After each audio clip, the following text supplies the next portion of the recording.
Le sire d'Audoux était huguenot, il s'appelait en réalité Jean-Claude de Lévis-Lérand, huguenot, c'est-à-dire protestant.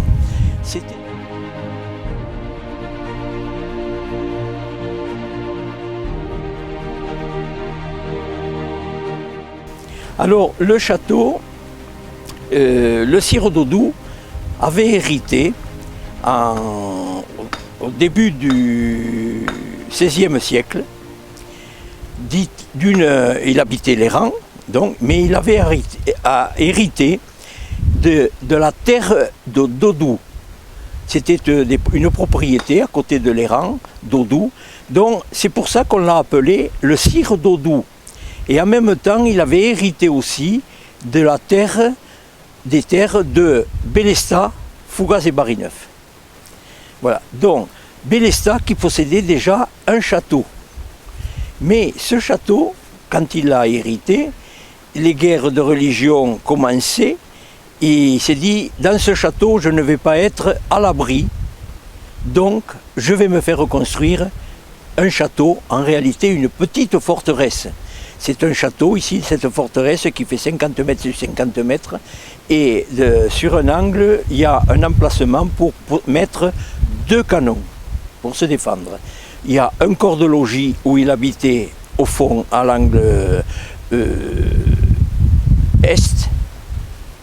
L'autre angle c'était pour la troupe et l'entrée de cette forteresse se faisait par une porte. Voilà.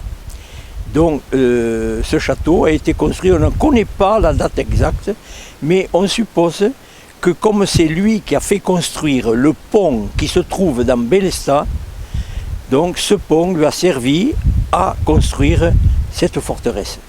Donc il faut dater à peu près 1529-30, mais on n'a pas de date exacte.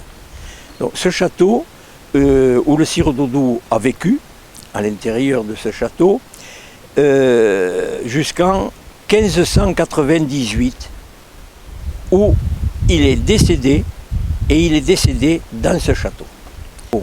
Sa veuve a quitté le château et en 1604, elle a fait faire un état des lieux de cette forteresse.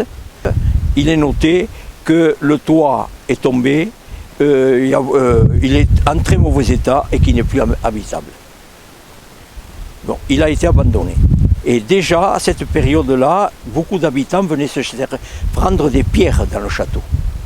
Voilà, c'est pour ça qu'on trouve beaucoup de maisons qui ont été bâties avec des pierres qui proviennent de ce château. Ensuite est arrivée la Révolution. À la Révolution, le château, les ruines du château se sont vendues. Elles se sont vendues à plusieurs personnes, notamment une qui en a fait une carrière de pierre et qui a vendu énormément de pierres du château, qu'il a beaucoup démoli.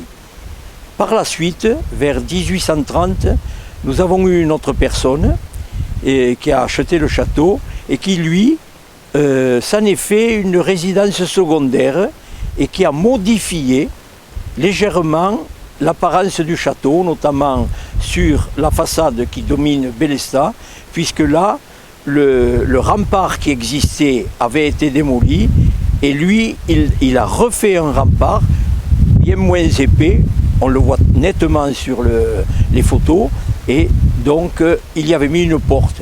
Donc cette partie-là n'est pas d'origine.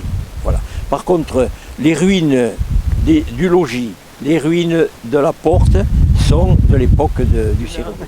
Nous sommes à l'origine 5 anciens enfants de Bélestat à avoir acheté ce château et sous le patronage de l'architecte des bâtiments de France, nous